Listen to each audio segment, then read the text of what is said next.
오늘 우리에게 주시는 하나님 말씀은 사도행전 11장 15절에서 18절까지입니다. 내가 말을 시작할 때에 성령이 그들에게 임하시기를 처음 우리에게 하신 것과 같이 하는지라.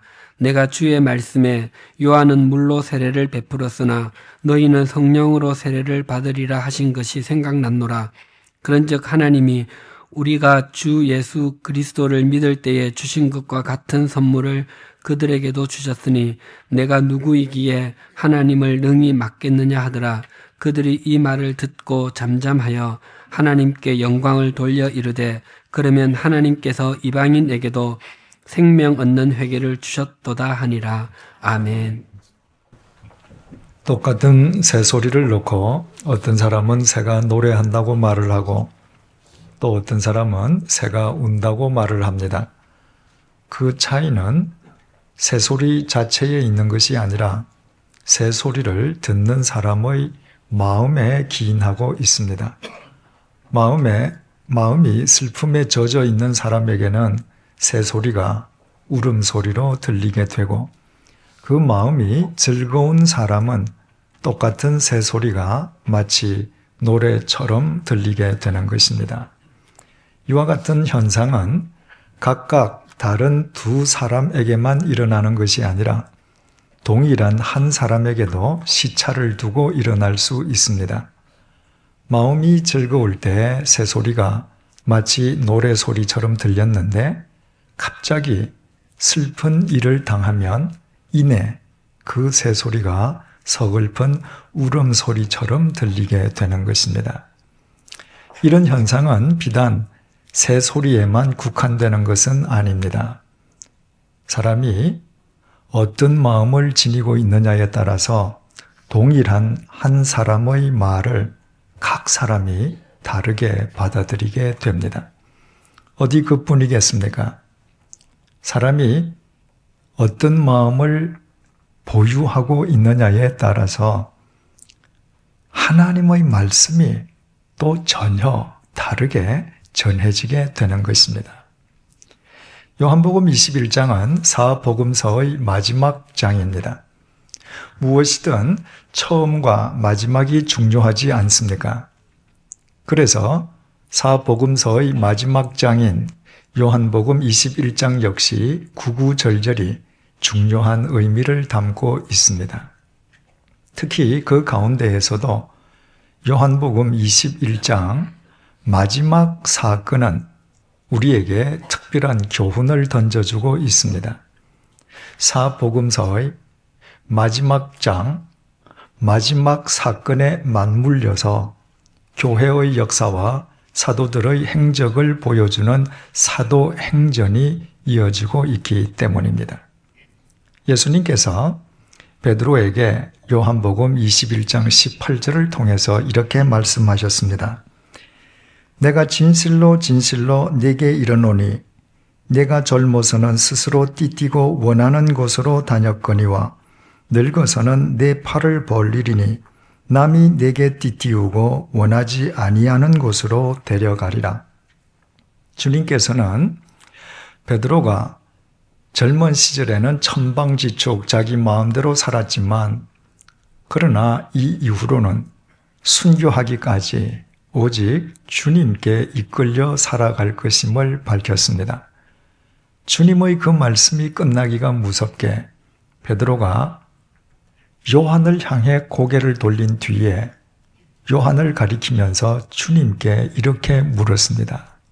주님, 이 사람은 어떻게 되겠사옵나이까? 우리 성경이 점잖게 번역해서 그렇지 원문 문맥의 뉘앙스를 그대로 살리면 베드로는 이렇게 물었습니다. 주님, 얜 어떻게 돼요? 베드로가 자신을 제외한 제자들 가운데에서 유독 요한을 가리켜서 그렇게 물었다고 하는 것은 평소 요한과 베드로가 라이벌 관계에 있었음을 의미합니다. 자신이 주님께 이끌려 살다가 끝내 순교해야 한다면 자신의 라이벌인 요한은 어떻게 될는지 베드로는 궁금해서 견딜 수가 없었던 것입니다.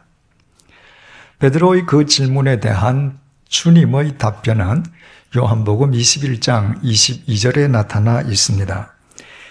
내가 올 때까지 그를 머물게 하고자 할지라도 네게 무슨 상관이냐? 너는 나를 따르라. 주님께서는 베드로에게 주님께서 설령 당신이 재림하실 때까지 요한을 이 땅에 살려둔다고 할지라도 그것은 베드로 너와는 아무 상관이 없는 일이므로 베드로 너는 나를 따르기만 하면 된다고 말씀하셨습니다. 요한의 인생을 어떻게 이끌어 갈 것인지는 주님의 소관이요. 베드로의 몫은 주님을 따르는 것임을 주님께서 분명히 밝혀주신 것입니다. 이것은 신앙의 기본입니다. 신앙은 하나님의 영역에 인간이 뛰어들어가서 하나님에게 간섭하는 것이 아닙니다. 신앙은 겸손하게 하나님의 뜻을 분별해가면서 하나님의 뜻을 쫓아 사는 것입니다. 주님께서 베드로에게 하신 그 말씀은 오해하거나 곡해할 내용이 전혀 아니었습니다.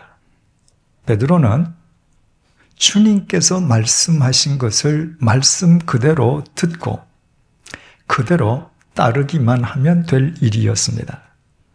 그러나 요한복음 21장 23절이 기막힌 사실을 전해주고 있습니다. 이 말씀이 형제들에게 나가서 그 제자는 죽지 아니하겠다 하였으나 주님께서는 베드로에게 당신이 재림하실 때까지 요한을 반드시 살려두시겠다고 단정적으로 말씀하신 것이 결코 아니었습니다. 주님께서 재림하실 때까지 설령 요한을 살려둔다고 하더라도 하고 가정법으로 말씀하셨습니다. 그런데 주님의 이 말씀이 이 이후에 엉뚱한 소문으로 퍼지기 시작했습니다. 요한은 절대 죽지 않는다는 것이었습니다. 그것은 명백한 거짓말이었습니다. 그 거짓 소문의 최초의 발설자는 두말할 것도 없이 주님으로부터 그 말씀을 직접 들었던 베드로였습니다. 당시 베드로는 어느 습득 이전의 어린아이가 아니었습니다. 베드로에게 사람과 대화를 주고받는데 장애가 있었던 것도 아닙니다. 주님께서 베드로에게 어려운 문자를 구사하신 것도 아니었습니다. 베드로가 주님의 말씀을 제대로 알아듣지 못할 정도의 수준이었던 것도 아니었습니다. 그런데도 베드로는 내가 올 때까지 그를 머물게 하고자 할지라도 내게 무슨 상관이냐는 주님의 말씀을 내가 올 때까지 그를 머물게 할 것인즉 그것이 내게 무슨 상관이냐고 알아들었습니다. 베드로가 주님의 말씀을 완전히 잘못 알아들은 것입니다. 왜 그런 일이 생겼겠습니까? 주님께서 이 땅에 계시는 3년 동안에 주님을 쫓던 제자들은 서로 사이가 좋지 않았습니다. 12 제자들끼리 누가 가장 높은지를 놓고 평소에 늘 다투었기 때문입니다. 그 중에서도 특별히 베드로, 요한, 야고보 이 세 제자들의 경쟁의식이 치열했습니다. 예수님께서 12 제자들 가운데 그 세 제자를 총애하셨기 때문입니다. 예수님께서는 바로 그 세 제자들만 변화산으로 데리고 가셔서 당신이 변형되시고 하늘에서 내려온 모세와 엘리야와 당신이 말씀을 나누시는 그 신비스러운 광경을 그 세 사람에게만 보여주셨습니다. 회당장 야이로의 딸이 죽었을 때 주님께서 그 죽은 소녀를 다시 살리시는 그 현장에도 베드로, 요한, 야고보 세 제자만 입회하게 하셨습니다. 다른 제자들은 그 현장을 볼 수 없었습니다. 주님께서 체포되시기 전에 겟세마네 동산에서 당신의 죽음을 놓고 처절하게 기도하실 때에도 베드로, 요한, 야고보 세 제자에게만 당신을 위해서 기도해 줄 것을 당부하셨습니다. 이렇듯 주님께서는 늘 그 세 제자를 특별 대우하셨습니다.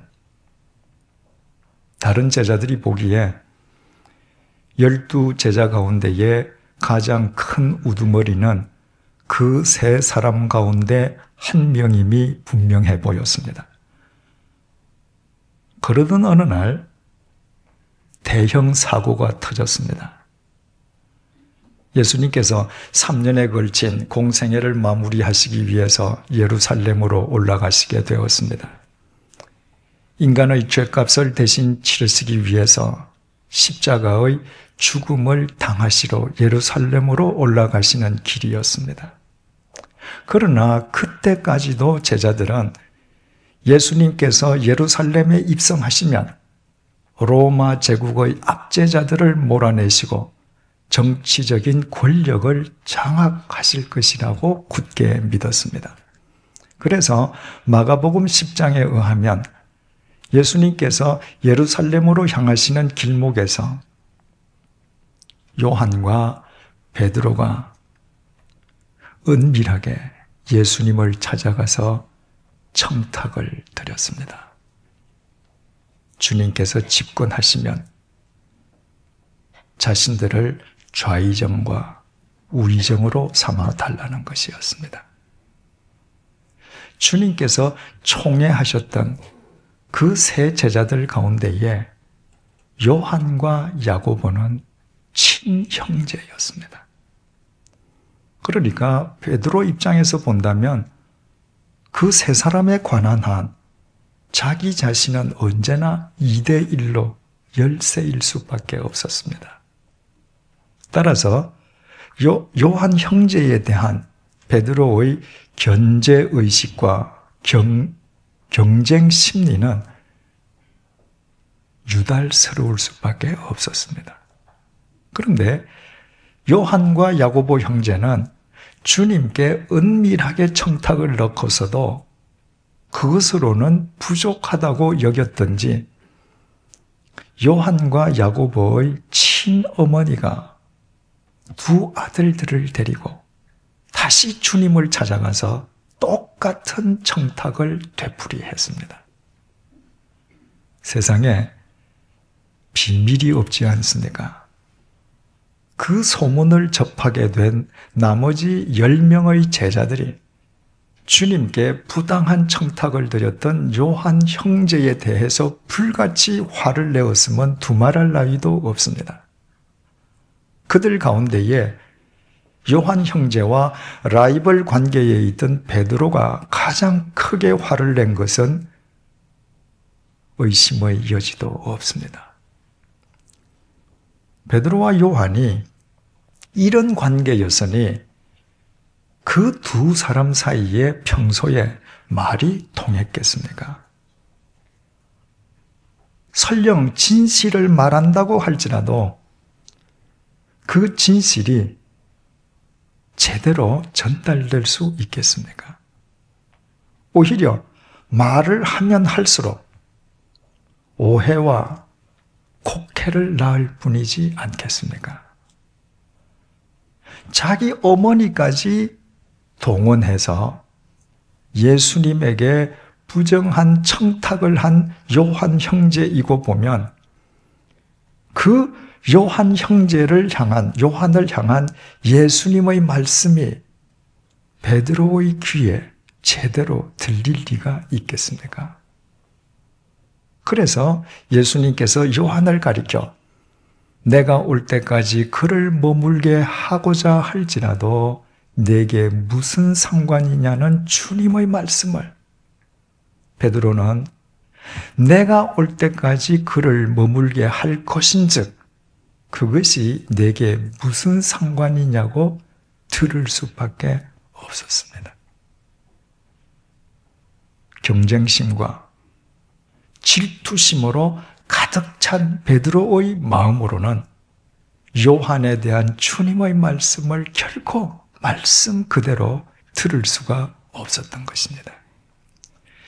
이와 관련해서 요한복음 21장 23절은 이렇게 계속되고 있습니다. 이 말씀이 형제들에게 나가서 그 제자는 죽지 아니하겠다 하였으나 예수의 말씀은 그가 죽지 아니하겠다 하신 것이 아니라 내가 올 때까지 그를 머물게 하고자 할지라도 네게 무슨 상관이냐 하신 것이라라. 베드로에 의해 발설된 요한은 절대로 죽지 않을 것이라는 소문은 거짓 소문임을 밝힘과 동시에 주님께서 베드로에게 요한과 관련해서 말씀하신 실제 내용을 재확인해 주고 있습니다. 이처럼 베드로가 요한에 대한 주님의 말씀을 곡해해서 거짓 소문을 퍼뜨린 해프닝이 복음서에 기록되어 있는 마지막 사건이고 그 사건과 맞물려서 교회의 역사와 사도들의 행적을 밝혀주는 사도행전이 시작되고 있습니다. 그렇다면 이것은 얼마나 중요한 교훈을 우리에게 던져주고 있습니까? 아무리 그리스도인이라 할지라도 바른 마음을 지니지 아니하면 그리스도인들 간에도 말이 곡해와 억척을 낳게 되고 심지어는 주님의 말씀도 제대로 듣지 못하게 된다는 것입니다. 성도 간에 서로 진실을 말함에도 불구하고 그 말의 진의가 제대로 전달되기는커녕 오히려 심각한 부작용만 초래한다면 그것은 쌍방이 모두 진실을 말한다는 전제 조건 하에서는 말 자체의 문제가 아니라 그 말을 듣는 사람의 마음의 문제입니다. 바른 마음을 지니지 않고 있으면 그 어떤 진실된 말도 왜곡될 수밖에 없기 때문입니다. 그렇다면 베드로와 요한은 그 이후에 어떻게 되었겠습니까?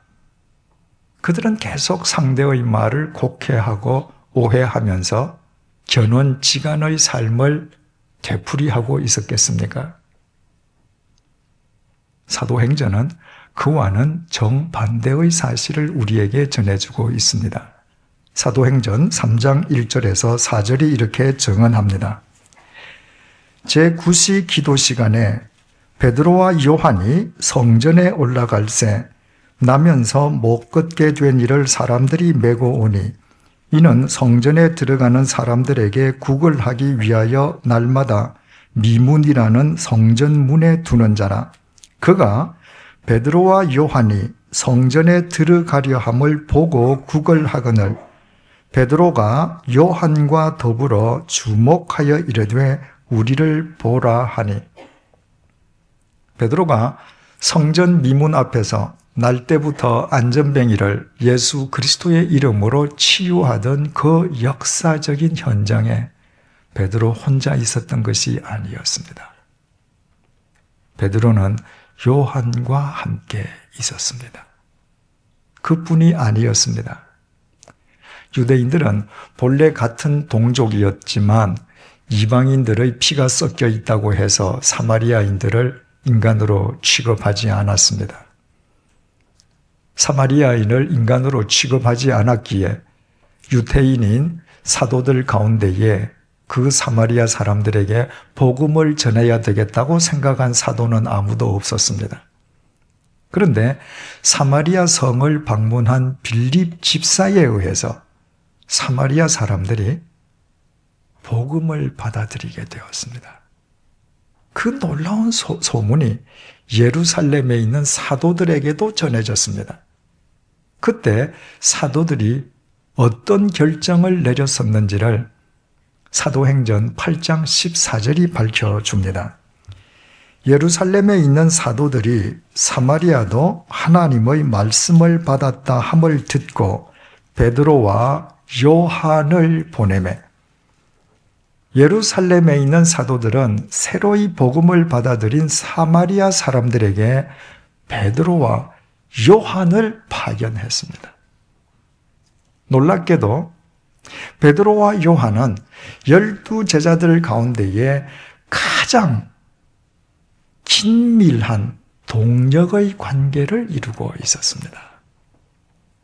그들은 서로 상대의 말을 곡해하는 견원지간이 더 이상 아니었습니다. 그들이 긴밀한 동력의 관계를 맺고 있다는 것은 그들이 그릇된 질투심과 경쟁의식에서 벗어났음을 의미했습니다. 그들이 긴밀한 동력의 관계를 이루고 있다고 하는 것은 상대의 말귀를 알아듣는 마음을 지니게 되었음을 의미했습니다.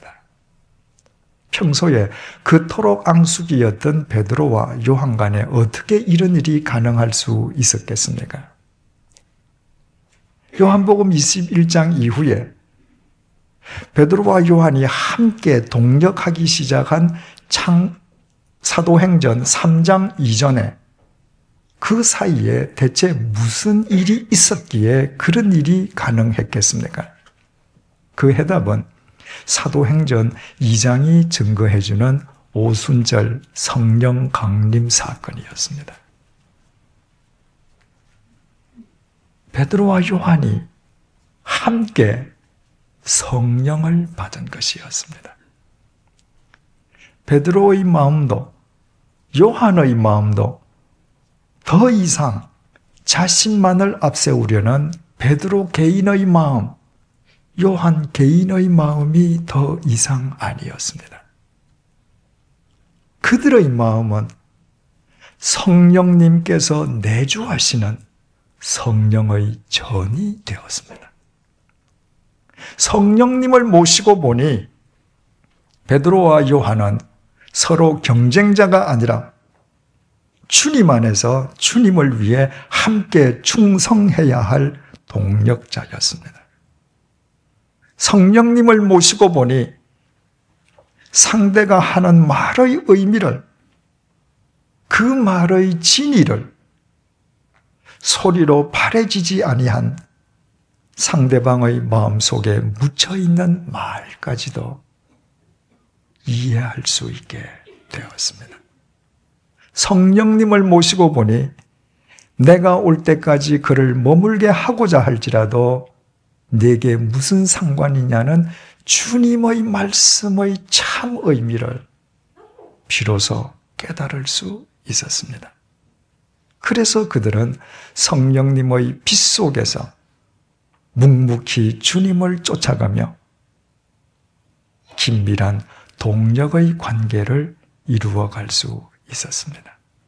만약 베드로와 요한이 자신들에게 임하신 성령님을 자신들의 마음속으로 주인으로 모시어 드리지는 않았더라면 결코 불가능했을 대반전이었습니다.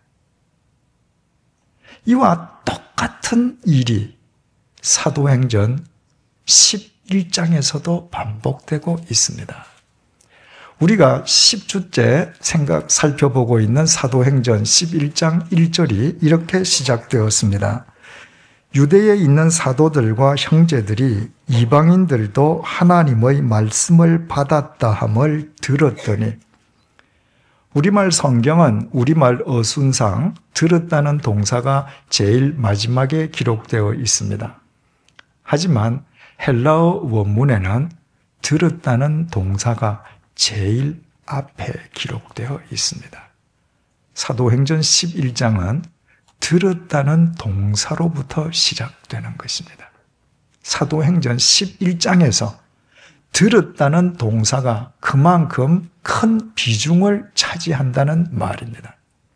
도대체 누가 무엇을 들었다는 이야기입니까?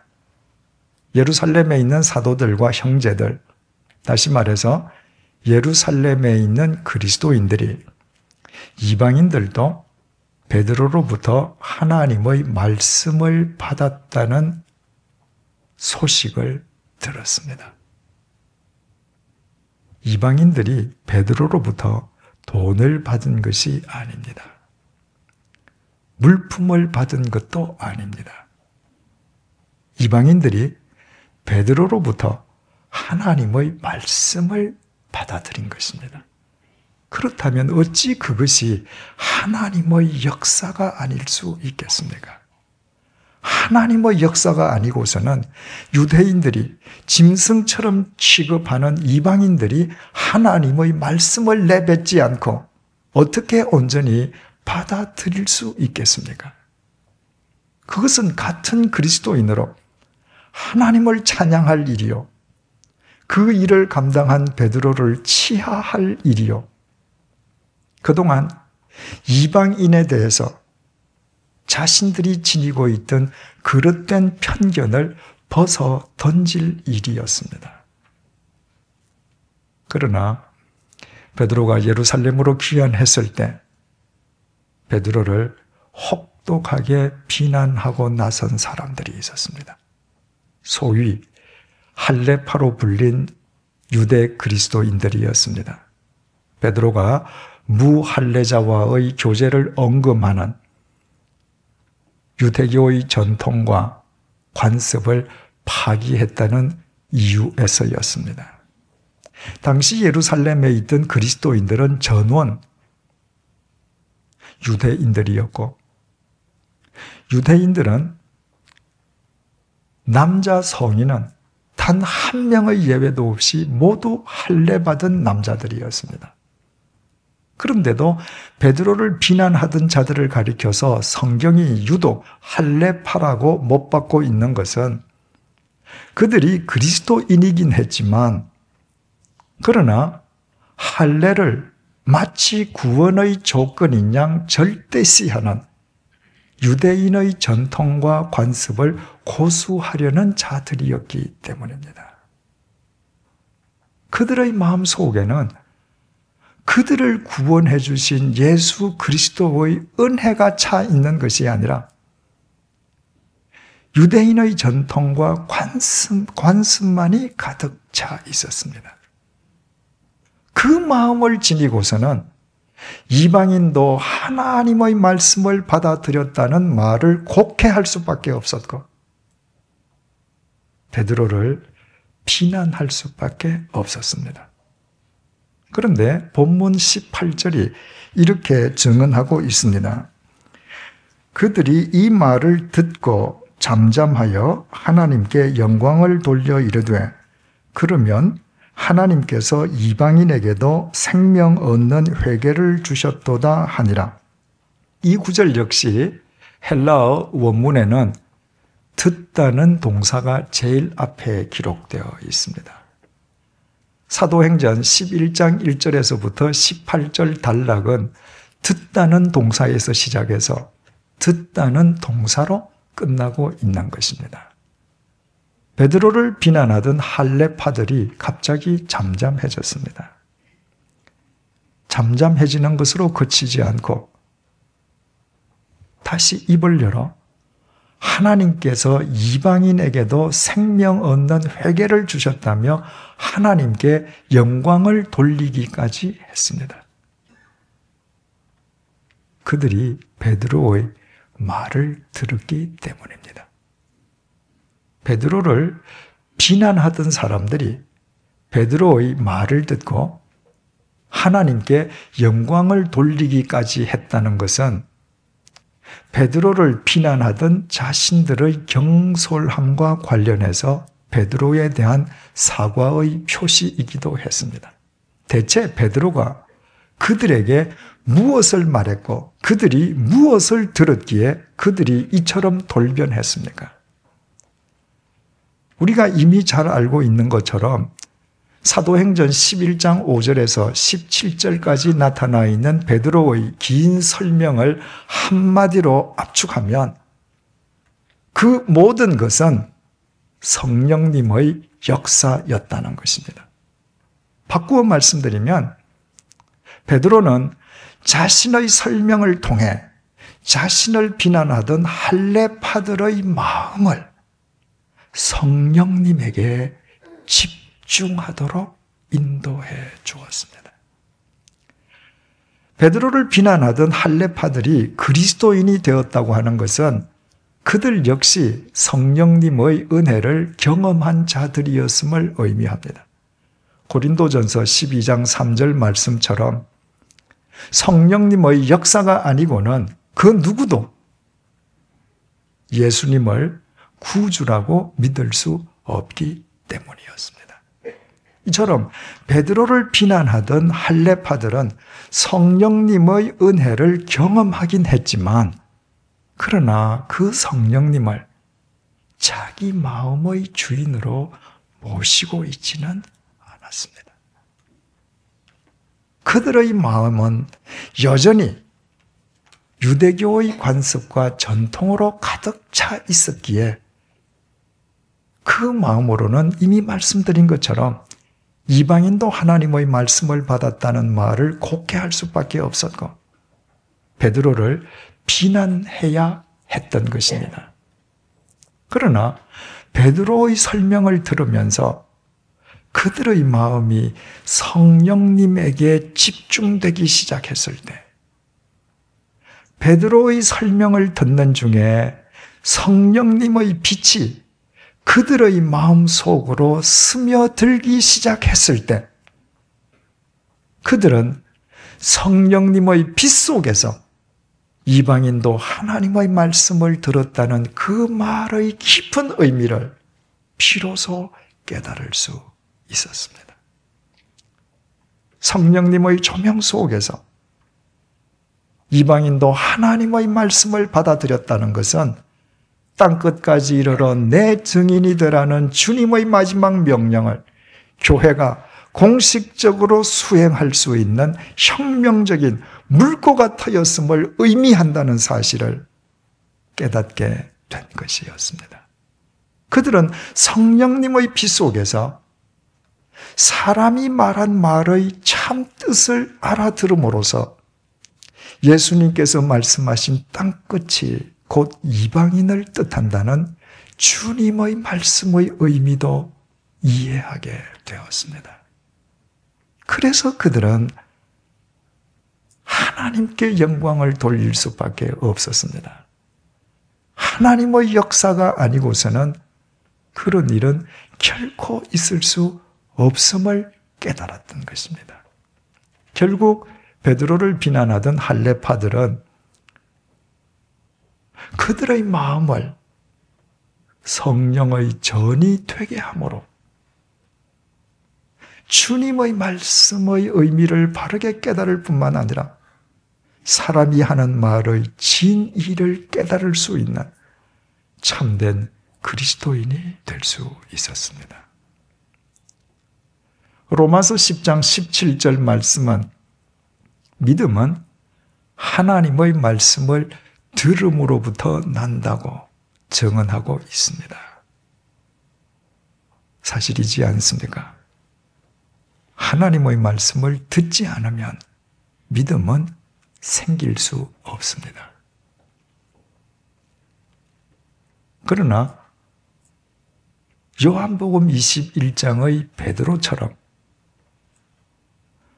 하나님의 말씀을 듣고서도 그 하나님의 말씀을 자기 임의대로 곡해한다면 차라리 하나님의 말씀을 듣지 않음만 못합니다.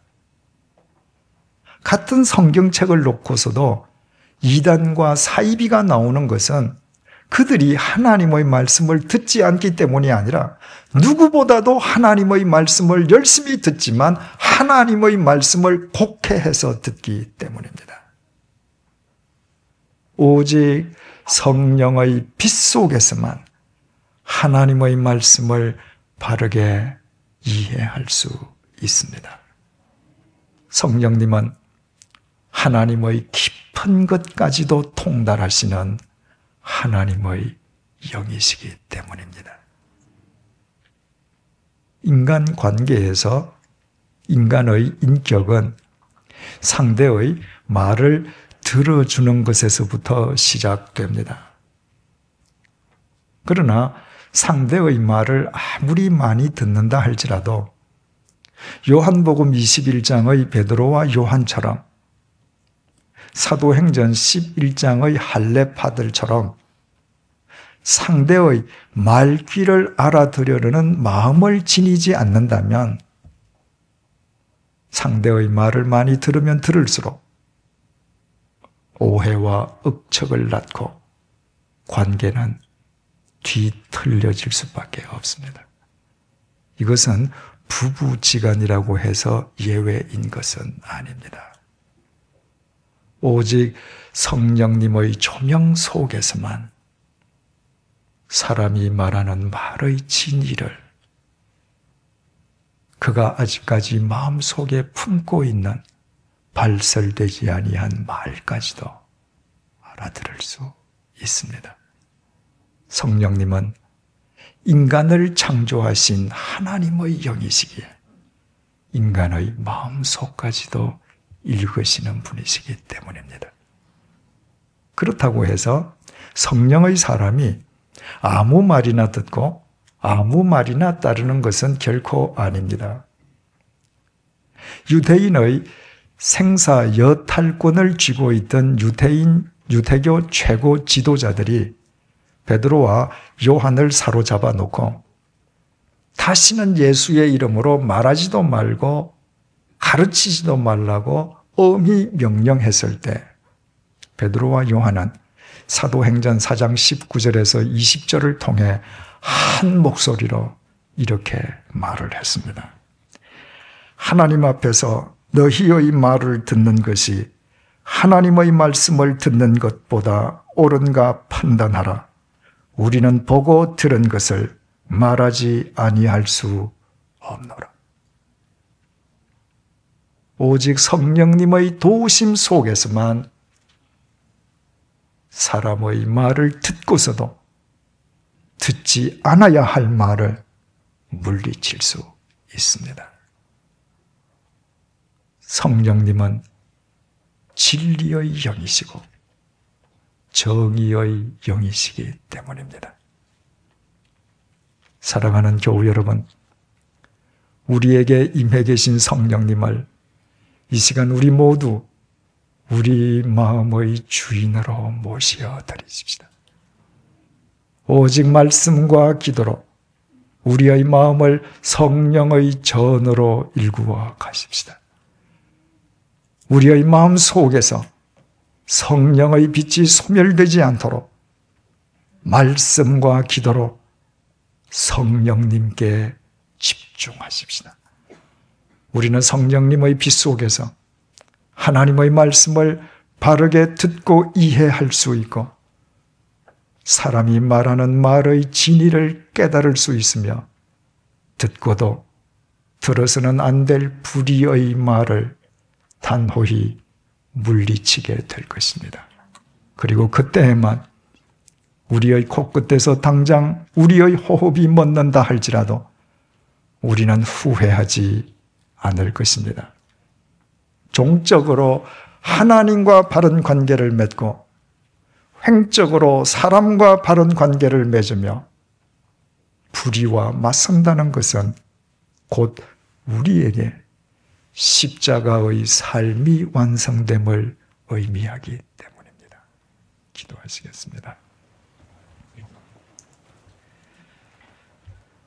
주님, 우리가 요한복음 21장의 베드로처럼 주님의 말씀을 곡해하면서 우리의 인생을 허비하기에는 우리의 인생이 너무나도 짧습니다. 우리가 요한복음 21장의 베드로와 요한 그리고 사도행전 11장의 할례파들처럼 사랑해야 할 사람들의 말귀도 알아듣지 못한 채 서로 오해하고 원망하며 살아가기에는 우리의 인생이 너무나도 아깝습니다. 우리가 가룟 유다처럼 들어서는 안 될 불의한 말을 쫓느라 우리의 인생을 스스로 갉아먹기에는 한 번뿐인 우리의 인생이 너무나도 소중합니다. 이 시간 우리 모두 우리에게 임하신 성령님을 우리 마음으로 모시어 드립니다. 우리의 심령을 성령의 전으로 일구어 가기를 소망합니다.